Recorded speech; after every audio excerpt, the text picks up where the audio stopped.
साझे से नाच देखे गैला बारात में, भैले बारा हे हर अपन मेहर छोरी रात में।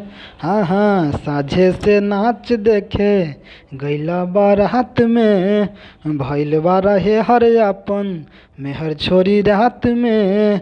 ओ नहीं क देला भोर हरिया हो, भोर हरिया हो। आका दुनी देख के तू ओइला का कइला, मीठा मीठा बाते कमरिया हो। कादुनी देख के तू ओइला का कइला, मीठा मीठा बाते कमरिया हो बारन होश में मातल तू जोश में, लागे न देबा ओंघइए ये राजा जी मोइए देबा का, कि काम जाऊ हइए देबा का। बारन होश में मातल तू जोश में, लागे न देबा ओंघइए ये राजा जी मोइए देबा का, कि काम जाऊ हइए देबा का। आ जानती त खोलती न केवरिया हो, केवरिया हो।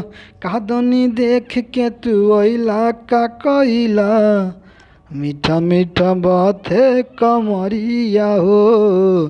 कादुनी देख के तू ओइला का कइला, मीठा मीठा बाते कमरिया हो। रोजे आयाज में अंतर मिजाज में, धैला न दम तनी कहसा ये पवन कवन आशा चढ़ल बा, कि काहे तोहर मन बढ़ल बा। हाँ रोजे आयाज में अंतर मिजाज में, धैला न दम तनी कहसा ये पवन कवन आशा चढ़ल बा, कि काहे तोहर मनवा बढ़ल बा।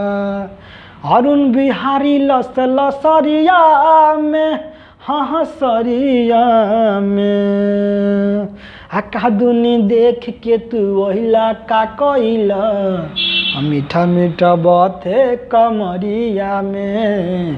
कादुनी देख के तू ओइला का कइला, मीठा मीठा बाते कमरिया में। गाना अच्छा लगे तो हमारे चैनल को लाइक सब्सक्राइब ज़रूर कीजिएगा, वीडियो को शेयर ज़रूर कीजिएगा। धन्यवाद।